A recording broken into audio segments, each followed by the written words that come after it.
The house felt too big for one man. I mean, it always had, ever since Martha left. That was, what, 5 years ago now?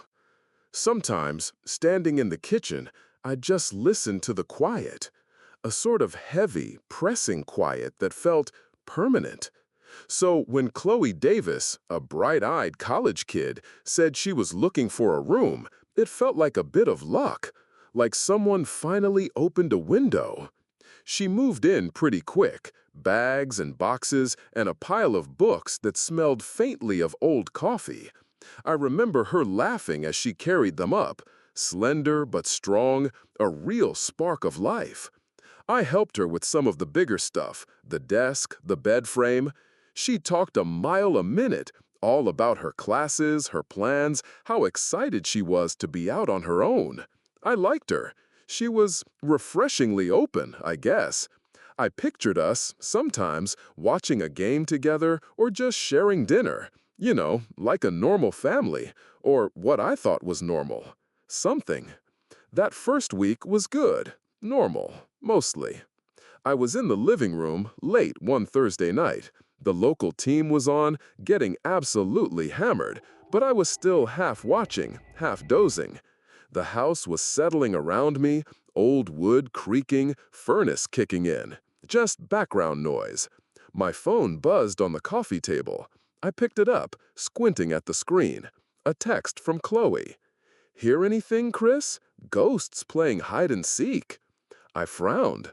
What was she talking about? I listened. Nothing. Just the muffled commentary from the TV, the hum of the fridge from the kitchen. The house was quiet.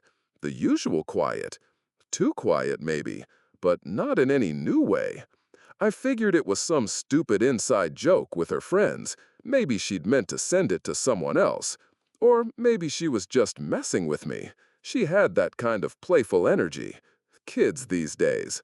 I just put the phone down, shrugged it off, tried to focus on the game again, but a little piece of it, that odd text, kinda stuck.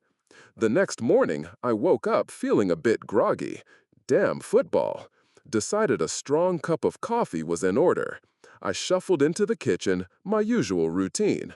Opened the cupboard, grabbed my favorite blue ceramic mug. Only, it wasn't there. I looked again. My mug, the one with the chipped rim that I always left on the top shelf, right-hand side, was in the sink, upside down, and it looked damp, like it had just been rinsed. Not only that, but the coffee machine, the old Mr. Coffee I'd had for years, was already on. A faint, earthy smell of freshly brewed coffee hung in the air. Steam was curling off the carafe. I stood there, staring at the mug, then at the machine. What the hell? I hadn't touched it. I hadn't touched anything. Had Chloe gotten up that early? Made coffee for both of us? That would be nice, sweet even. Just then, I heard her voice from the living room, clear as a bell. She was on the phone, talking to someone. "No way, Sarah," she chirped. "I literally just woke up, still half dead, honestly." Her voice was bright, full of morning energy. Not the voice of someone who'd been up for a while, brewing coffee. My heart gave a little skip, then a thump. I felt a prickle, a tiny, cold needle at the back of my neck. I just stood there, holding on to the counter. My eyes were still fixed on that mug. It felt wrong, like seeing your own reflection in someone else's eyes, but it's not quite right. A tiny, unsettling difference. Had I forgotten brewing it myself? No, impossible. I make coffee every single morning the exact same way, and I hadn't touched my mug. I tried to shake it off. Maybe I was just tired. Maybe I was losing my mind, just a little bit. It happens. People get older, they get forgetful. I went into the living room, trying to sound casual. Chloe was curled up on the sofa, scrolling on her phone. She barely looked up. "Chloe," I started, "did you, use my blue mug this morning? It was in the sink." She looked up then, a wide, friendly smile spreading across her face. Her usual smile. Oh, that mug? Yeah, I'm so sorry, Chris. I totally forgot to rinse it properly. I was just so tired this morning, honest. I sort of fumbled it out of the cupboard, almost dropped it. Luckily, it didn't smash. I looked at her. Her cheerfulness felt off. I glanced back towards the kitchen, remembering the mug in the sink. There hadn't been any sign of it being dropped. No chips, no new cracks, just damp. So, I continued, a little more slowly, you brewed coffee? She blinked. Then a playful glint entered her eyes. She gave a little shrug, almost a wiggle. Coffee? No, I don't think so. I just had a glass of water, I'm pretty sure. You must have forgotten you did it yourself, Chris. Happens to the best of us. A cold tremor snaked its way down my spine. Not a powerful chill, just a whisper of one. Her eyes were still sparkling, her smile still wide, but something in her denial, the way she said it so easily, so convincingly, made me feel cold. I mean, who forgets they made coffee for themselves? I was sure I hadn't. I pushed the thought away again. Maybe she was just being Chloe, a bit forgetful, a bit playful, but the feeling lingered. I walked over to the sofa, pretending to be looking for something. I bent down, and that's when I saw it. The TV remote control. It was tucked right in the middle of a sofa cushion, pushed deep down. I remembered clearly, absolutely clearly, putting it on the end table last night after the game.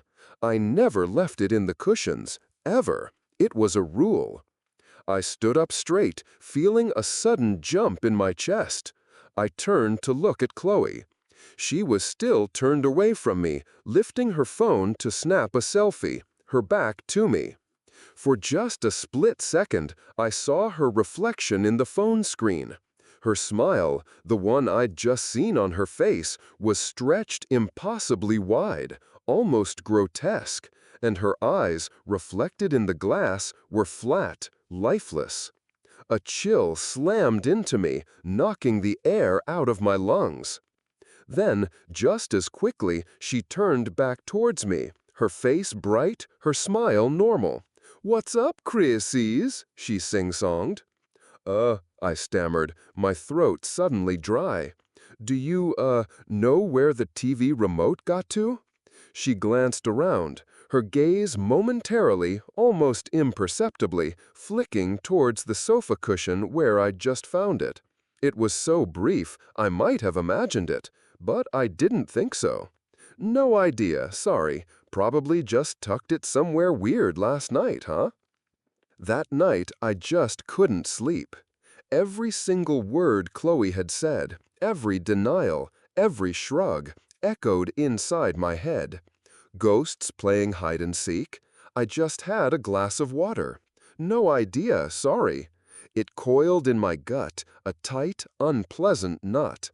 My mind raced, trying to put things together, trying to disprove it, find a logical whole. I started remembering other little things, little oddities I'd dismissed. A book moved from my nightstand to the kitchen counter. My car keys suddenly in the fridge when I was absolutely certain I'd left them by the door. I'd always just laughed them off, blamed myself, my age, my forgetfulness. But now it was too much to ignore. This wasn't just my brain playing tricks. This wasn't just Chloe being a quirky kid. This was deliberate. I lay there for what felt like hours, listening to the house settle, listening for nothing. But I felt it, that feeling of being watched, that cold hum under my skin. I knew with a certainty that made my stomach churn that Chloe was involved, or something around Chloe was. I eased myself out of bed. My heart hammered against my ribs, a loud, frantic drum. I had to know. I had to see. I crept out of my room, onto the landing. The lamplight from the hallway cast long, trembling shadows. The old floorboards groaned under my bare feet. I moved towards Chloe's door, my breath catching in my throat. I paused, hand hovering over the doorknob. This felt wrong, horribly wrong. But the thought of going back to bed, of lying there in the dark with these questions gnawing at me, that felt even worse. I slowly, carefully pushed the door open just a crack, enough to see into her room, but not enough to be noticed. She was in bed, asleep. A cascade of dark hair spilled over her pillow, her breathing soft and even. A normal, sleeping girl. I almost pulled the door shut, ready to tell myself I was just being paranoid, a lonely old man letting his imagination run wild. Then I saw her laptop. It was open on her desk, glowing faintly in the dark room. The screen was still on, displaying a document. Just a list, seemingly. My eyes, adjusting to the dim light, strained to read the words. Things Chris is afraid of. 1. Loneliness. 2. Abandonment. 3. Loss of control. My blood ran cold. The words seemed to jump off the screen, branding themselves onto my mind. Loneliness, abandonment, loss of control. My deepest, most private fears. How could she possibly know? It wasn't a prank. This was calculated, cruel. I slammed the door shut, not with a bang, but with a harsh thud that echoed too loudly in the sudden, suffocating quiet. My hands were shaking so hard I had to press them against my chest. I stumbled back to my room, my heart threatening to burst out of my ribs. My whole body was trembling. I scrambled into bed, pulling the covers up to my chin, burying myself. I squeezed my eyes shut, trying to make the images disappear. The mug, the remote control, that twisted smile in her phone, and that list, that damn list. This wasn't Chloe, not completely. I didn't know what it was, but it wasn't her. And it knew me. It knew my weaknesses. I took a deep, shuddering breath, trying to calm my racing heart. Just breathe, Chris, just breathe. I lay there, eyes still squeezed shut, listening to the frantic thumping in my own chest. Then I heard it. A whisper. So faint, so low, it could have been the old house groaning, but it wasn't. It was from the corner of my room, just by the bookshelf.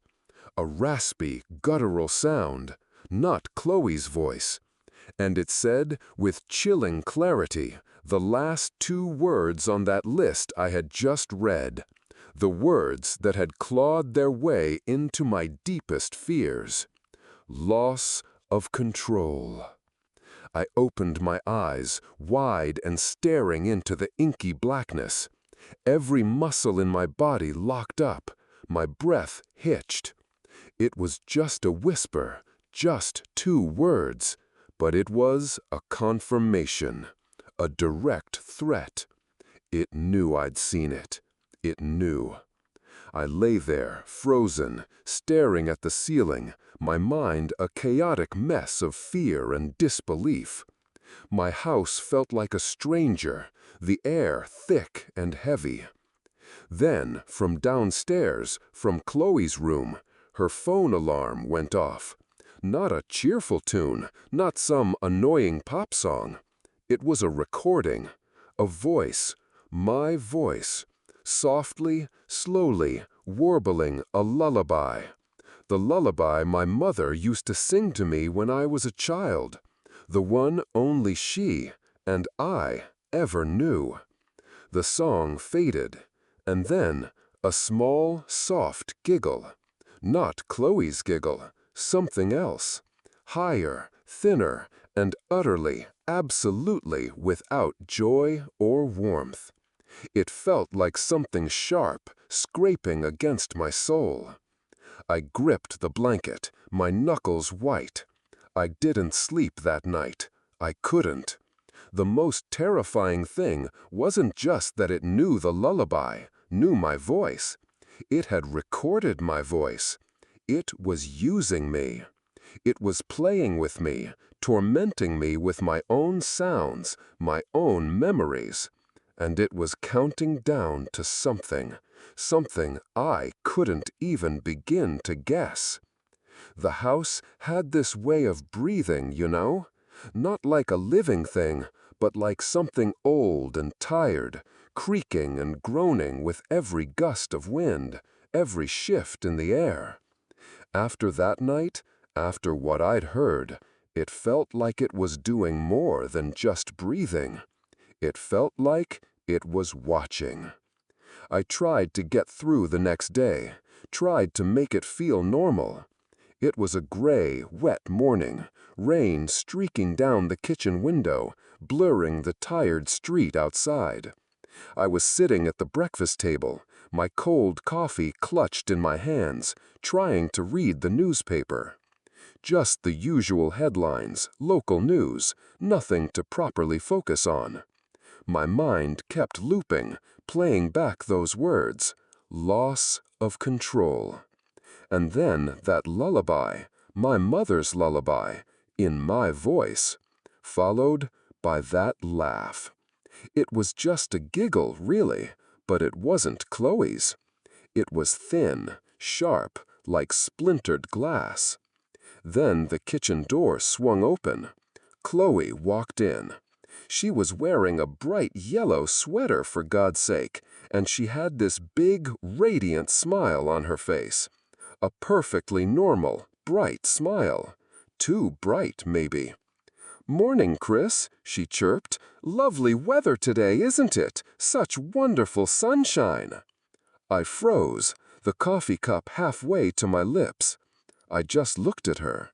Then I looked out the window. Big, fat raindrops were sliding down the pane, leaving shiny trails. The sky was the color of old lead. Then I looked back at Chloe. She was still smiling, still looking impossibly cheerful, like she genuinely believed the sun was shining. I didn't say anything, couldn't. My throat suddenly felt too tight.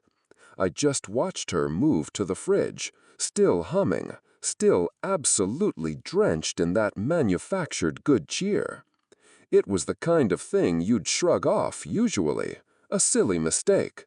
But not after everything else. Not after that list of my fears. It just felt wrong. Deeply, fundamentally wrong. I spent most of the day in my study, pretending to work, really just staring at my computer screen. My fingers felt numb on the keyboard. I tried to push it all down, tried to make sense of it. Maybe she was messing with me, I thought. Just a really, really elaborate prank. A cruel one, but a prank nonetheless. It was better than the alternative. At some point, I found myself typing into the search bar. My hands were shaking a little, I noticed. Just a few words. Spirit possession symptoms. Paranormal entities mimetic. Stupid, I know. It felt ridiculous, even as I typed it. But what else was there? I hit enter. The screen flickered, just for a second. The browser window seemed to ripple, like water. Then a line of text, bright red, flashed across the screen, right in the middle. It was there, then gone, in less than a breath. No one here, just you. My heart hammered against my ribs. I actually flinched back in my chair. What the hell was that? I blinked, stared at the blank search results page. A glitch. Had to be. Just a network error. Maybe someone had hacked my computer. But the words felt like they were meant for me.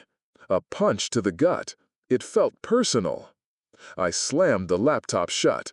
Sat there in the sudden darkness of the screen, my breath catching.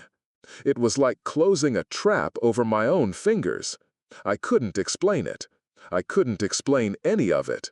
The confusion, the disbelief, it was all starting to curdle into something else, something colder. Later that evening, the house settled into a sort of strained quiet. Chloe was in her room, I assumed. I could hear some muffled music through the floorboards sometimes. And then it started. That smell. It was faint at first, just a hint around the edges of the air whenever she was nearby. Like old metal, like pennies left in the rain for too long. But then, as the days turned, it changed. Got stronger. There was something else in it. Something like decay. Something that had been alive and wasn't anymore. It clung to her like a shroud. I tried to keep my distance, tried to avoid looking at her directly. But it was impossible in a house this size.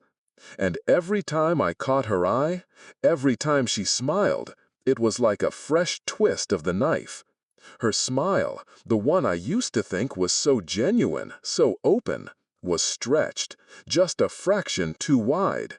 It pulled at the corners of her mouth, made her eyes almost squint, but not in a happy way. And those eyes, they had the light on, but there was nobody home. Just a flatness, a cold, knowing blankness. One evening, I was in the living room, flipping through an old photo album. A little escape, I guess. Trying to find something solid to hold on to. I landed on a picture of my mom and me, years ago. We were at the lake. She was laughing, her arm around my shoulders. A good memory. I actually smiled. A real, genuine smile. Looking at old times, Chris. Chloe's voice, right behind me. I hadn't even heard her come in. I jumped, nearly dropping the heavy album. I turned my head slowly. She was standing there, leaning against the doorframe, that stretched smile on her face. And the smell. It was stronger here, in the warm, enclosed air of the living room. Just an old picture of my mom, I managed. My voice felt rough. She walked closer, her steps too light, almost noiseless. She peered over my shoulder. Her arm brushed mine. I actually shivered, a cold prickle running up my arm. That day, she whispered, her voice too sweet, too close to my ear. The blood drained from my face. My hand, still on the album, clenched so hard my knuckles turned white. My whole body went stiff. Susan, her name. My ex-girlfriend from years and years ago, before I even met Martha. A relationship that had ended badly, a private thing, something I'd never, ever told anyone about, certainly not Chloe. It was buried, deep, gone, or so I thought. I turned my head very slowly. My eyes locked onto hers. That smile was still there, fixed, like a mask. But it wasn't Chloe's smile. Not anymore. There was a gleam in her eyes now. Not warmth, not humor. Something predatory. Something that understood. Something that was finally letting me know it understood. "What did you say?" I heard myself ask, my voice barely a croak. She just tilted her head a little, that smile widening just a bit more. A silent, knowing gesture. And suddenly, it wasn't about Chloe anymore. It wasn't about pranks. It wasn't about my old house being haunted. It was about something that had found me. Something that was inside this young woman, wearing her like a glove, and it knew me, knew my every secret, every old scar, every single fear it had listed. That night was different. The fear was no longer a cold whisper. It was a suffocating blanket. I couldn't pretend, couldn't rationalize.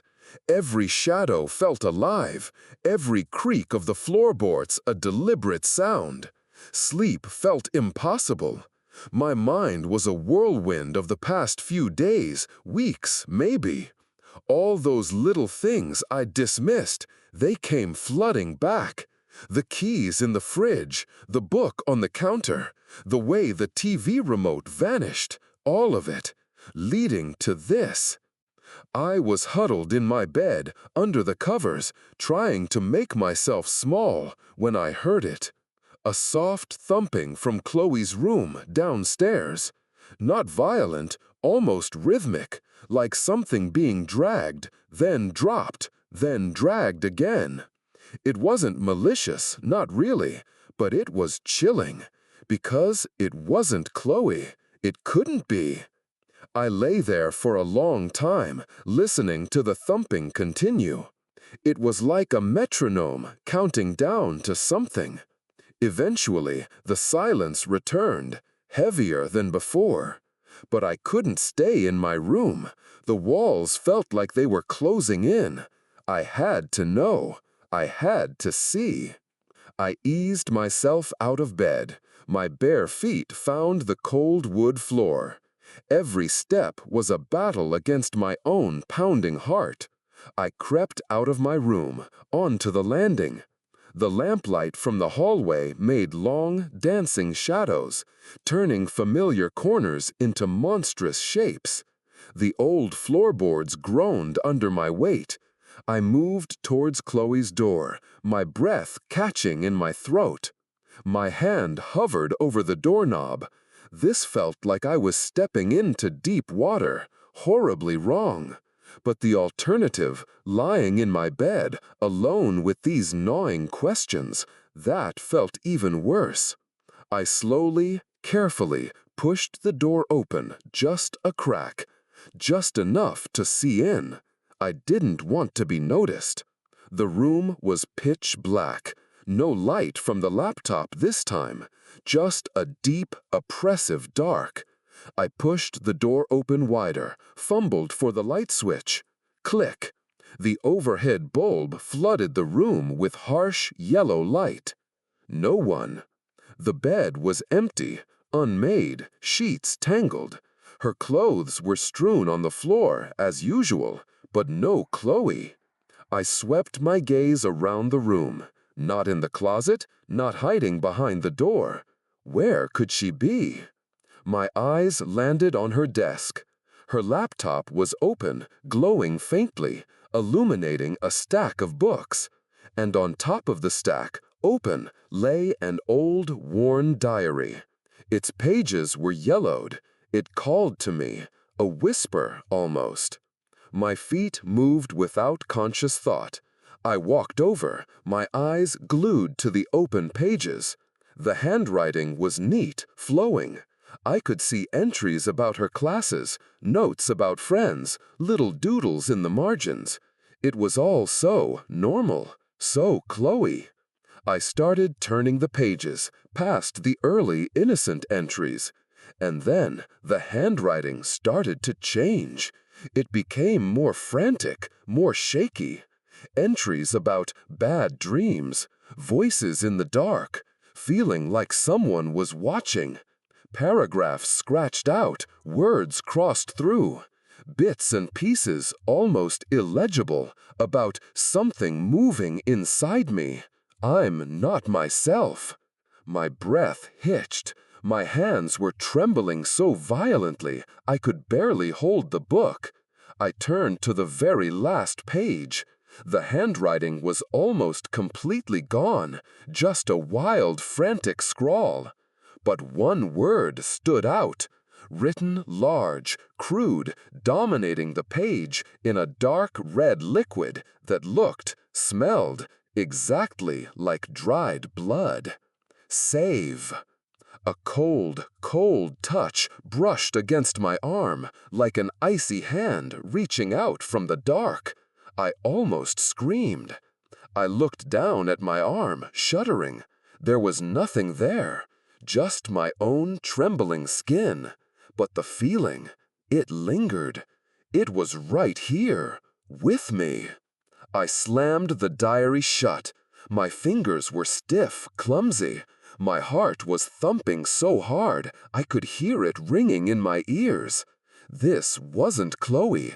It wasn't a prank. This was This was a plea, a desperate, silent scream from the real Chloe. She was in there, somewhere, trapped, being eaten alive. I stood there for a second, my back to the door, the closed diary clutched in my hand. I needed to get out now. I took a deep, shuddering breath, my eyes still fixed on the closed diary, trying to compose myself. And then I heard it, a soft, whispering susurrus from behind me, a light, delicate paper rustle. I froze. Every hair on my body stood on end. My blood turned to ice. I didn't want to turn around. Dear God, I didn't want to turn around. But I had to. I had to know. Slowly, agonizingly, I turned back towards the desk. The diary, the one I had just slammed shut, was open again, lying flat. Not just open, but open to the very last page, the page with the word save. But the word wasn't there anymore, not in blood, not in anything. Instead, smeared across the page, faintly, as if drawn from beneath the paper, a strange, looping symbol. It looked like a snake, twisted, coiling. My vision blurred. No, no, no! I stumbled back, my legs suddenly weak. My breath came in ragged gasps. It wasn't just in Chloe. It was in the house. It was in the paper. It could change things, physically. It could erase. It could replace. It wasn't just mimicking. It was altering. It was taking over. Every single thing. I felt something break inside me then. The last brittle thread of my sanity. The last hope that this was somehow explainable, somehow beatable. It was all gone, replaced by a cold, searing terror. I scrambled out of Chloe's room, not caring how much noise I made. Slammed the door shut behind me, fumbling with the lock. My hands were shaking too much. I stumbled back into my own room, locking that door too, just to have something, anything, some flimsy barrier against it. I crawled into bed, pulling the covers up, my whole body trembling uncontrollably. Loneliness, abandonment, loss of control, all of it, hitting me at once, a tidal wave of pure, undiluted dread. I closed my eyes, tried to breathe, tried to make the images go away. The smiling, dead eyes, the smell, the red words, the snake. I must have drifted off, just for a moment, into a shallow, terror-filled doze. Then I felt it, a cold hand, so cold. It was slowly, gently stroking my face, tracing the line of my jaw, then my cheek. My eyes snapped open. Chloe was standing beside my bed, looking down at me. That smile was on her face. Not the bright one she wore for the world, not the one from the photo album. This was the stretched one, the grotesque one, the one I'd seen reflected in her phone. It was a sharp, empty curve. Her eyes, usually so full of life, were just dark pools, black and deep and knowing. She leaned closer.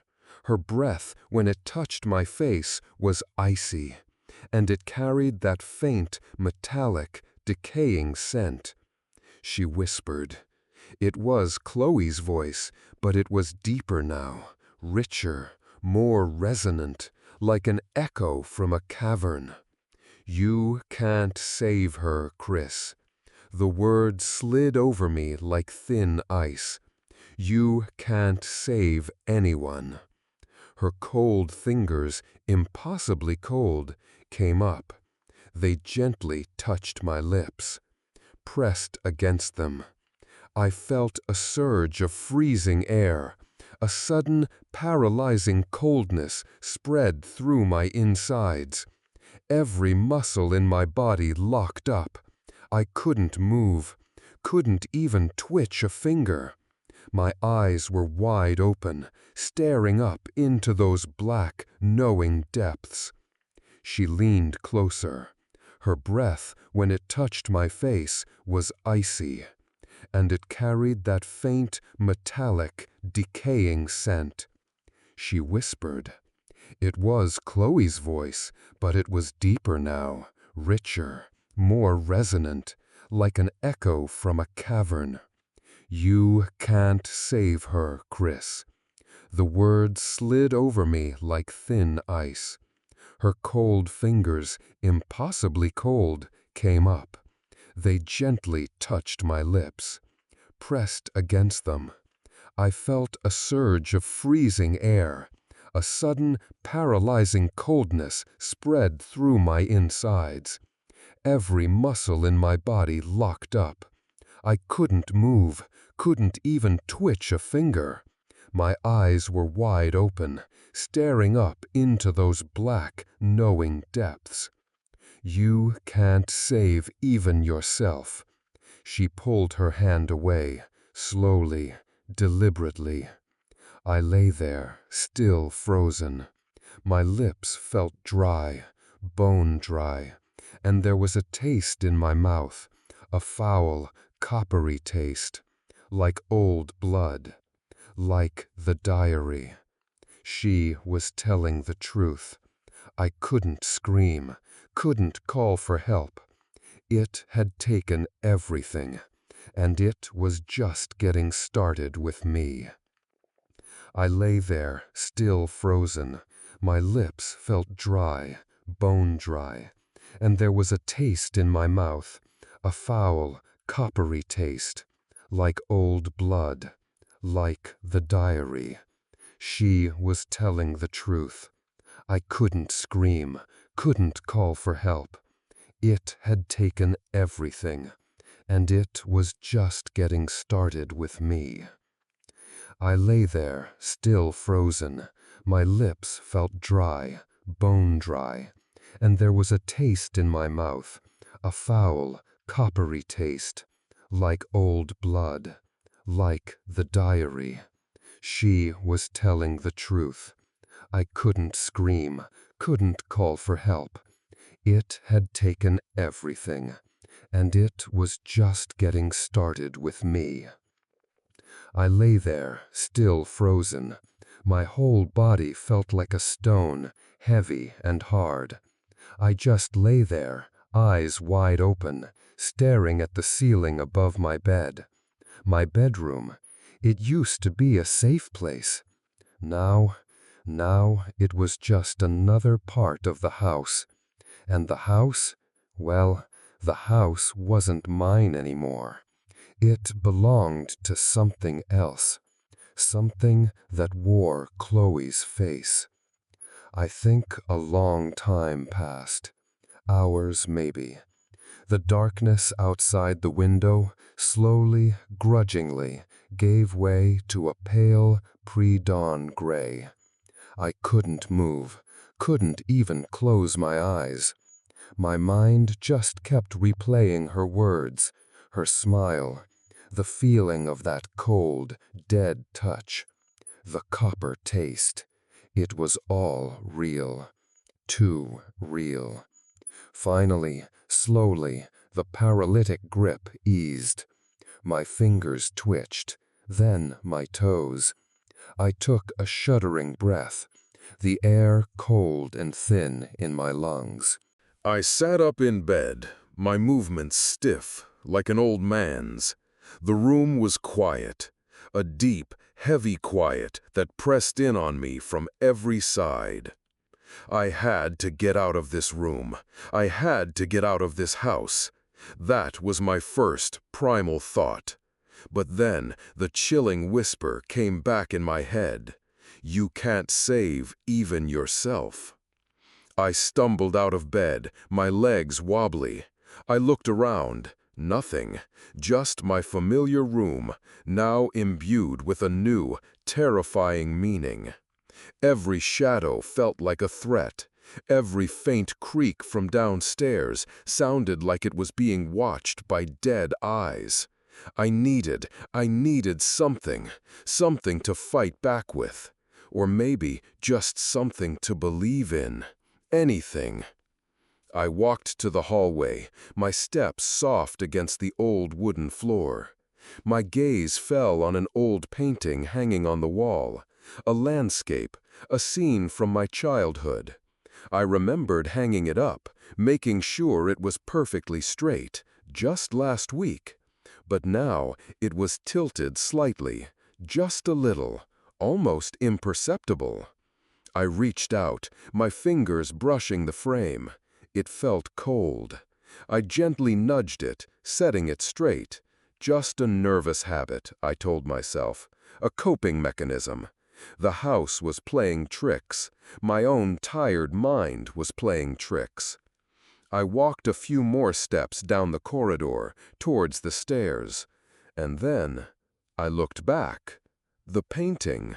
It was tilted again, but this time it was leaning the other way, against the wall, as if someone had just walked by and casually bumped it, or, more pointedly, as if it had moved itself. It felt personal, like the house itself was starting to develop its own feelings, mirroring the unease churning inside me. This wasn't just things moving around anymore.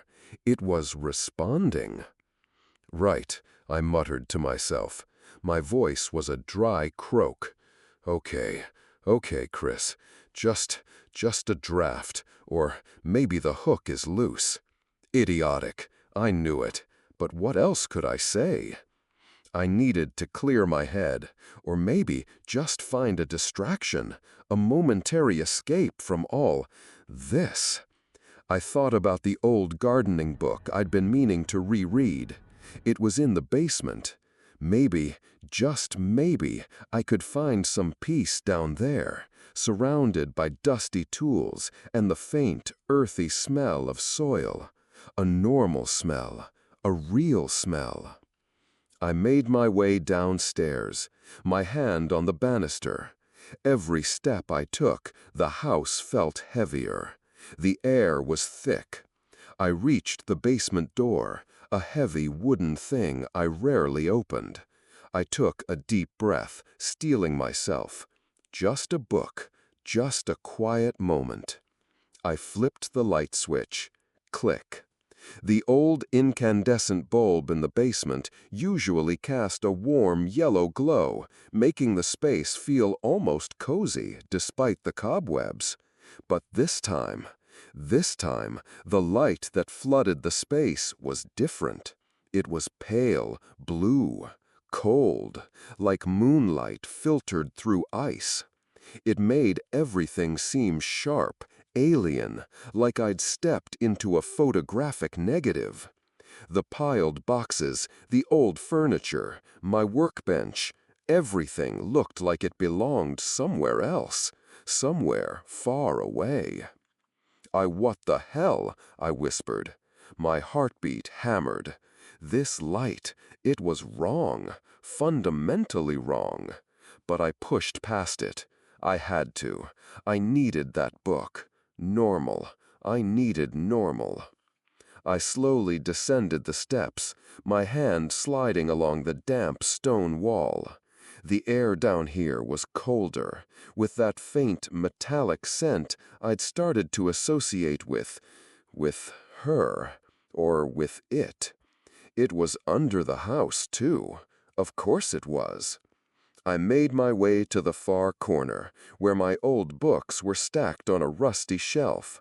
The blue light made their spines look faded, like ghosts of their former selves. I squinted, trying to make out the titles. My eyes scanned the shelf. And then I saw it.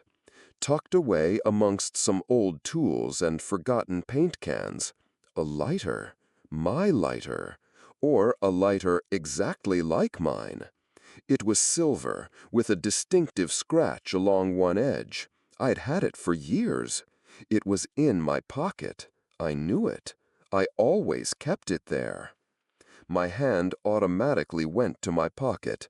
My fingers closed around the familiar cold metal. It was there, my lighter, right where it always was. I stood there, staring at the two lighters, one in my pocket, one in the corner of this cold, blue-lit basement. Identical, perfectly identical, a perfect mimicry. My mind reeled. This wasn't a trick of the light. This wasn't a shadow playing games. This was a copy, a physical copy. I pulled my lighter from my pocket. It felt solid, real, ordinary. The one in the corner, though, it had a different vibe, a coldness that wasn't just from the metal. It felt dead. My breath caught. It was right here. One of them. One of them was a part of it. A manifestation. This was it. The intrusion. My hand, holding my lighter, started to tremble. I knew, somehow, without any logical explanation, that the other lighter wasn't just a duplicate. It was a test, a taunt, a physical piece of whatever had taken over Chloe. With a sudden burst of desperate anger, I pulled my hand back and hurled the second lighter, the one from the corner, at the concrete wall. It flew through the cold blue light, a small silver projectile. It hit the wall. But there was no sound, no satisfying metallic clang. It just stuck, like something heavy landing on damp clay. And then it started to change. The silver surface rippled like water disturbed. It began to melt, slowly, quietly. Not with the fizz or smoke of burning plastic, but with the viscous flow of wax. Dark, tar-like drops oozed down the wall, leaving a deep black streak. And as it melted, as those drops slid down, the shape changed. The silver dissolved, and what was left was a distorted smear, a shadowy blotch that began to stretch and warp. It was taking shape, right there on my basement wall. The black ooze twisted and coiled, forming what looked like a grotesque, silent laugh. A stretched, wide-mouthed smile made of slick, dark material. And then, as I watched, horrified, the smile began to undulate. It elongated, narrowed, and then, with a sickening liquid movement, it transformed into the unmistakable form of a large, segmented worm. It was thick, black, glistening. It slowly, agonizingly began to slither down the wall. It wasn't moving fast, but it was moving, towards the floor, towards me. My throat let out a sound, a choked, strangled gasp that died in the cold air. I staggered back, my legs rubbery. My feet tangled in something unseen, and I fell, hard, landing on my backside amidst the rusty tools and cold concrete floor. My head hit something soft, a pile of old rags, but the shock still went through me. I didn't care about the pain. My eyes were fixed on that thing, that writhing, black thing, still slowly, purposefully, slithering down the wall. It didn't make a sound, but I could almost hear it, a wet, chitinous scraping, just in my head. I scrabbled backward, pushing myself away from the wall, away from that crawling horror. It wasn't just in Chloe. It was in the fabric of the house. It could manifest. It could change.